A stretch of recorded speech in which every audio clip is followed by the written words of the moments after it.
Good evening बच्चों। तो ये फाइनल रिवीजन के टॉपिक्स हैं आप लोगों के, जो कल आप करके जाएंगे अपने एग्जाम में।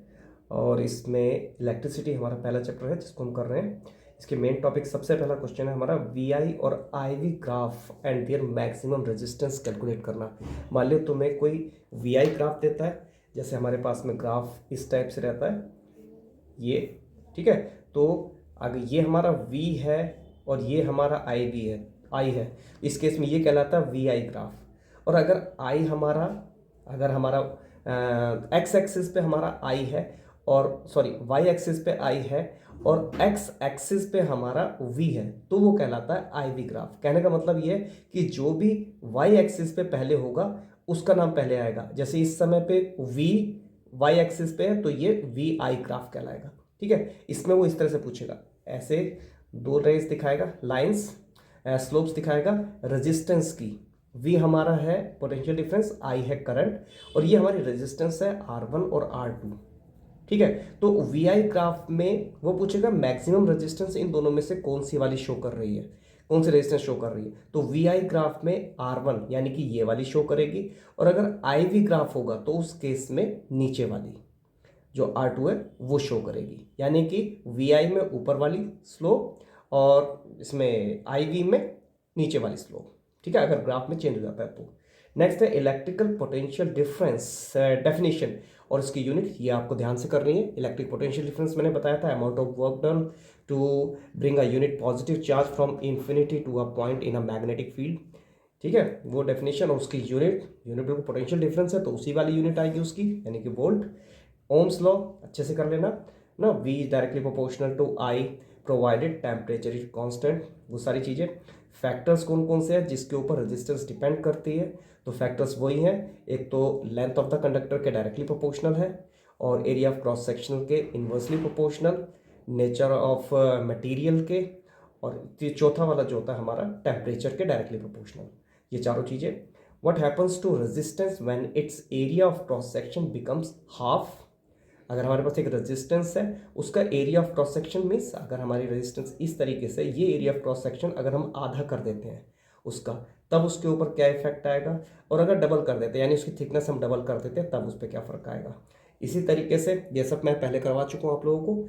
और इस तरीके से अगर लेंथ उसकी अगर हम 4 टाइम्स इंक्रीज कर देते हैं, 2 टाइम्स इंक्रीज कर देते हैं, तब क्या होता है, या हाफ कर देते हैं तब। इस तरीके से सारे क्वेश्चंस जो आपको करने हैं, ठीक है। नेक्स्ट है all circuit diagrams based numericals, जितने भी हैं सर्किट डायग्राम बेस्ड न्यूमेरिकल, एक मैंने भी पिछले उसमें भी एक न्यूमेरिकल वीडियो में डाला था उसी टाइप का, ठीक है। नेक्स्ट है all formulas like of current, charge, potential difference, work done, series and parallel combination of resistance formulas, resistivity, power and heat, इनके जितने भी फॉर्मूले वो तुम्हें याद होने चाहिए ताकि तुम न्यूमेरिकल कर सको, ठीक है। जूल्स लॉ ऑफ हीटिंग या thermal effect of electric current, ये ध्यान रखना, ये डेफिनेशन आती है, एक तो इसकी जूल्स लॉ ऑफ हीटिंग की या thermal effect of electric current की। जब इलेक्ट्रिसिटी किसी कंडक्टर में पास करते हैं तो उसमें हीट जनरेट होती है, उसको हम कहते हैं thermal effect of electric current, ठीक है। और ये हमारा I2RT वाला फॉर्मूला लगता है जूल्स लॉ में। नेक्स्ट आता है सम इंपॉर्टेंट फॉर्मूलाज, ये सारे फॉर्मूला तुम्हें पता होने चाहिए।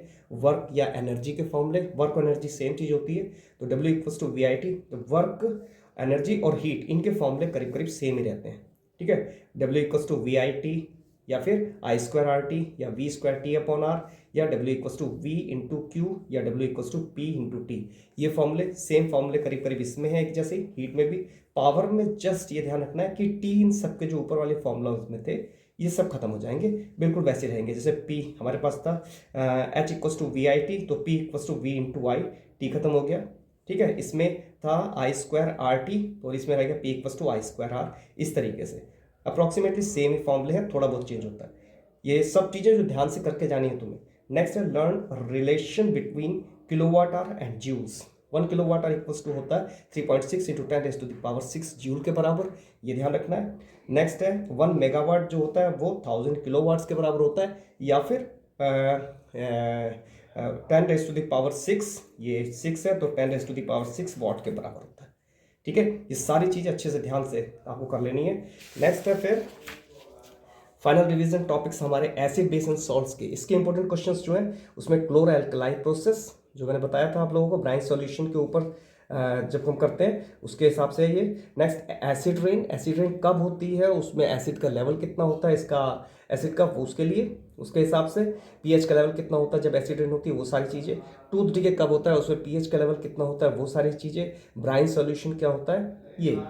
Preparation method of all salts, जितने भी हमारे सॉल्ट्स उसमें हैं हमारे सिलेबस में, जैसे कि NaCl, NaOH, bleaching powder, washing soda, baking soda, baking powder, plaster of Paris, gypsum, इन सब की प्रिपरेशन के मेथड्स, ठीक है, और इनके यूज भी, ठीक है। Next, which 3 chemical substances form when electricity is pass through aqueous solution of brine. Brine में से जिस समय पे हम इलेक्ट्रिसिटी पास करते हैं, ब्राइन सॉल्यूशन क्या होता है, सॉल्ट, NaCl प्लस वाटर, ठीक है, उसमें से अगर इलेक्ट्रिसिटी पास करते हैं तो 3 इंपॉर्टेंट चीज़ें बनती है, ये तुमको पहले बता चुका हूँ मैं, उससे अच्छी तरीके से इसको देख के जाना, समझ के। Common salt conduct electricity only in molten state, why. ठीक है, कॉमन सॉल्ट यानी NaCl इलेक्ट्रिसिटी जब भी कंडक्ट करता है जिस समय पे मोल्टन स्टेट में यानी पिघली हुई स्टेट में होता है, ऐसा क्यों। Why melting point of NaCl is high, नमक का NaCl का जो मेल्टिंग पॉइंट होता है वो ज़्यादा होता है, क्यों, क्योंकि वो आयनिक होता है, इसीलिए आयन से बना होता है। नेक्स्ट है why charcoal is more effective than coal, charcoal और कोल दोनों के दोनों कार्बन की ही डिफरेंट फॉर्म है, यानी उसके एलोट्रॉप्स हैं, लेकिन चारकोल जो होता है वो ज़्यादा इफेक्टिव होता है क्योंकि वो फ्यूम के बिना जलता है, यानी कि उसमें धुआं नहीं उठता है, पहली बात। दूसरा, वो ज़्यादा हीट प्रोड्यूस करता है in comparison to coal. Next है what is hydronium ion, hydronium ion होता है H3O, या फिर जिसे हम कहते हैं H+ आयन जो होता है हमारा, ठीक है, इसको ध्यान से देख लेना इसको। Physical and chemical properties of acid, सब एसिड्स की और बेसिस की भी, एंड बेसिस, इन सब की फिजिकल और केमिकल प्रॉपर्टीज चेक कर लेना, सब लिखवाई हुई हैं। Indicators, types and their purposes, indicators जो होते हैं हमारे 4 टाइप के इंडिकेटर्स थे, वो सब के सब कौन कौन से टाइप के होते हैं, इंडिकेटर्स की डेफिनेशन, उसके बाद उनके टाइप्स कौन कौन से हैं, सब में नेचुरल, सिंथेटिक यानी मैन मेड, और ऑल्फैक्टरी, और फाइनली यूनिवर्सल इंडिकेटर, और उनके पर्पस क्या क्या है, किस किस काम में वो यूज होते हैं, ठीक है। नेक्स्ट है what are the strong and weak acids with example, ठीक है। नेक्स्ट, व्हाई एन एसिड और बेस इज स्ट्रॉन्ग और वीक, ये इंपॉर्टेंट क्वेश्चन है जो मैं कई बार करा चुका हूँ, इसे ध्यान से देख के जाना। Which acids are found in ant sting, tomato, lime, vinegar, tamarind, orange etcetera, इन सब में किस किस के अंदर कौन कौन सी एसिड होती है। आंटस्टिंग के अंदर फॉर्मिक एसिड, टोमेटो में ऑक्सैलिक एसिड, लाइम में सिट्रिक, विनेगर में एसिटिक एसिड, है ना, या इथेनॉइक एसिड, टैमरिंड में कौन सी होती है, टार्ट्रिक एसिड, और ऑरेंज में भी citric acid. Why glucose and alcohol do not conduct electricity, क्योंकि उनमें आयंस नहीं होते, ध्यान से इस चीज़ को, क्वेश्चन इंपॉर्टेंट है। Why milkman add small amount of baking soda to fresh milk, fresh जो दूध होता है तो जो दूधिए होते हैं वो उसमें थोड़ा सा बेकिंग सोडा क्यों मिला देते हैं, वो उसको ताकि वो सोर ना हो जाए, खट्टा ना हो जाए, दैट मीन्स वो उसकी एसिड ना बन जाए, ठीक है ना, दूध का फट जाना, तो उसे बचाने के लिए क्या करते हैं, उसके अंदर थोड़ा सा एल्केलाइन, क्योंकि बेसिक सोडा एल्केलाइन होता है इसीलिए उसमें बेकिंग सोडा ऐड कर देते हैं। नेक्स्ट है what you observe when above milk is boiled, जब इस मिल्क को बॉयल किया जाता है तो क्या होता है, वो थोड़ा सा खट्टा हो जाता है, क्योंकि Na2CO3 बन जाता है उस केस में, तो इसीलिए वो थोड़ा खट्टा हो जाता है क्योंकि हमने उसे बेकिंग सोडा ऐड कर दिया है, ठीक है।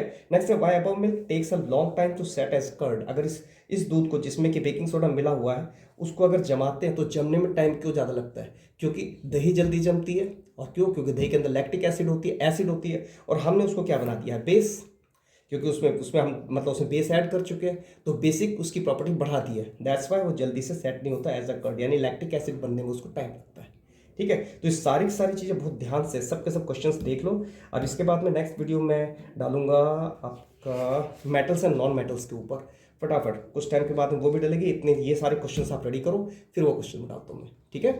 Okay, all the best.